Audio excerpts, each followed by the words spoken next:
Hello, good day, welcome again.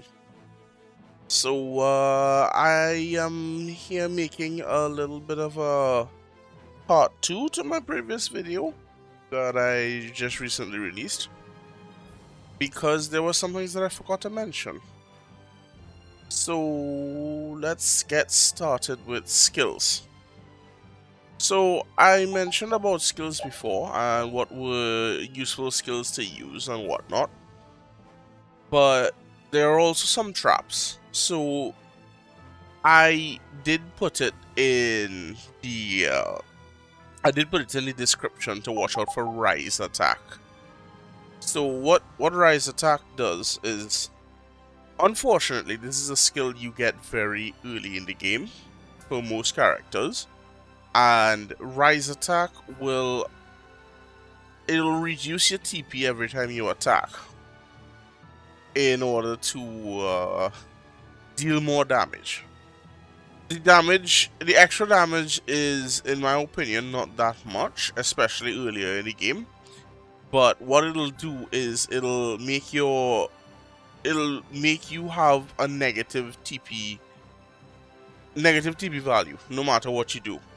Because it costs 1 TP to do a basic attack, and then you'll gain that 1 TP back instead of being able to naturally have your TP go up as you fight. And the reason why I'm pointing this out is because, just like with the minimum damage skill and whatnot, you actually automatically equip skills once you learn them if you have the SP open for it. So if you level up once or twice before learning some new skills, or you just haven't checked your skills in a while and you've just been learning them off of weapons, you may have equipped ones that are just not very useful, that are taking up your SP, or that are just outright negative. For example, I believe Estelle has one where, yeah, this one doubles damage if not guarding. So these are things that you generally probably don't want to have. There are skills you might want to learn, but not skills you might want to have equipped all the time, especially like minimum damage. So do check your skills from time to time, or if you find that you're not dealing a lot of damage, or you find something is a little weird with the character, you may have learned and kept on a skill that you don't actually need to have on just because you had the SP for it at the time that it was learned. And now with that, I want to get into another thing that most people might want to know about. So there's an option in the settings menu for your items right here. So the game defaults you to cancel, which is to say that when an ally wants to use an item, it'll show up on the menu, hey, I want to use this, and if you don't click in the right analog stick, they will just use it after a few seconds. In my humble opinion, the far better thing to do is set it to allow. So I'll demonstrate in just a sec. Okay, so here we are. So my TP is low and Repeat wants to use an orange shell. So the benefit of this is that if I don't click in that analog stick, he will simply never use that item. This is a good way to, because when you're focusing on battle, you usually don't notice that they're requesting. This is a good way to save items in the early game, because your teammates can actually reasonably just slap everything with basic attacks and not have to worry about skills very early in the game. But the other good thing is that when you actually do click in allow, like now, it immediately gets used. So, in my opinion, it is a very, very, very excellent setting that you could set things for. And another thing, this is not exactly a newbie tip, but it is Let me find the weapon.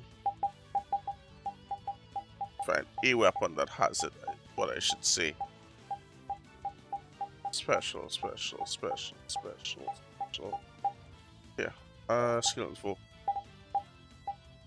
Sorry, my mouse is being a little silly.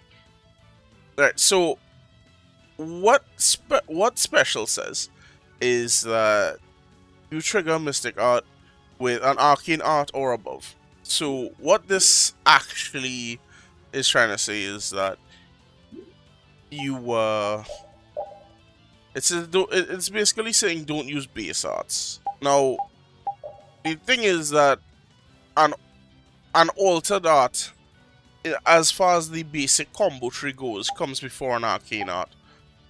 But you can actually use an altered art to trigger a mystic art as far as I am aware. And I will half demonstrate that right now. Alright, so let's have it here. Here we go. So I just kind of skipped the mystic art for you, but because I'm just not going to spoil much during this video. But as you can see, altered arts work perfectly for that. And the other thing that I would probably say is for your burst arts.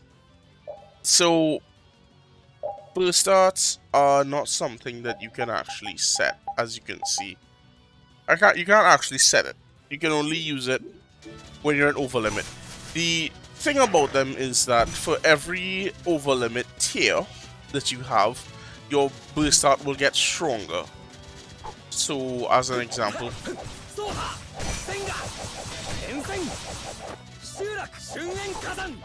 sorry, I was a little too far away. Excuse me.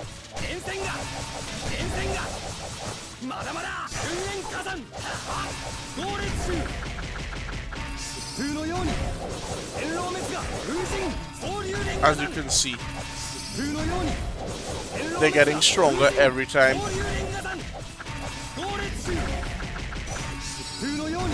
They'll get stronger all the way up until the third one. Getting to the fourth overlimit is not gonna make it any stronger, but as I discussed in the last video, the fourth overlimit just makes you completely invulnerable. Like this. I didn't display it last time, but you will always take 0 damage from any type of hit, as long as you're in it. Okay.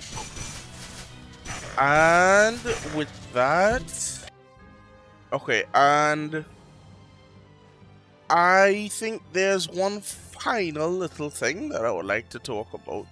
So about the arts page. So this is self-explanatory. You use the analog stick in a direction and you hit your arts button and you get the attack. That's fine. This one is the analog stick. So analog stick, a lot of people I see don't actually use the analog stick, but all you need to do is tilt the analog stick in the direction and you'll get the move. And the other thing about the analog stick is that you can actually change the character that you want. So if I want to use regenerate from Estelle, I can set it here. And then I go into battle and I tilt my right analog stick to the right and I'll get regenerate. So you can use this to trigger specific skills that you might want your teammates to use. So I've seen so if you are trying to learn altered arts, for example, which is to say that you have to set the altered move and then use the move a bunch of times until you learn it. If you want your party members to do that, you can use it on your right analog stick as well. Just force them to use it over and over. Or if someone has a particularly useful move, like some of your mage's later spells, you can also set that on the right analog stick as well. And finally, about arts is when you unlock the art sphere, you can make it after a certain event fairly early in the game.